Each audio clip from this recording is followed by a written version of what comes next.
एक बड़ी जबरदस्त खबर है, वो मैं आपको सुनाना चाहता हूं। ये एक छोटी सी कहानी है और ये बिल्कुल सच्ची कहानी है। और जब ये वाकया हुआ तो पूरी दुनिया के अंदर ये बात फैल गई। बड़ा ही खूबसूरत वाकया है, बड़ा ही ईमान अफरोज वाकया है। मैं आपके सामने रखता हूं। ये कहानी एक शख्स की जिसका नाम है आमिर। ये आप इसका चेहरा देखें, बाहर देखने में एक नौजवान शख्स नजर आता है। एक बड़ा मासूम सा भोला भाला सा आदमी दिखाई दे रहा है। जैसे हमारे यहाँ पे आसपास बहुत सारे ऐसे सादे लोग होते हैं।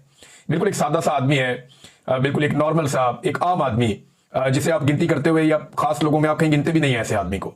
लेकिन कई दफा ये लोग बड़े खास होते हैं क्योंकि रब की नजर में इनका बड़ा खास मुकाम होता है। तो ये आमिर को आप देखिए, ये लीबिया का रहने वाला है और इसने हज पर जाने का फैसला किया था। हर मुसलमान की ख्वाहिश होती है कि जिंदगी में एक मरतबा कम से कम वो हज पे जरूर जाए और ये फरीजा अदा करे। तो इस तरह आमिर ने भी हज पे जाने की नीयत की और हज पे जाने के लिए अपने सारे डॉक्यूमेंट तैयार किए, जो पैसे हैं वो भी भर दिए, जो बुकिंग है वो भी करवा ली और अपने पूरे ग्रुप के साथ ये हज के लिए रवाना हो गए। ये जब एयरपोर्ट पे पहुंचा आमिर, तो इसके नाम की वजह से सिस्टम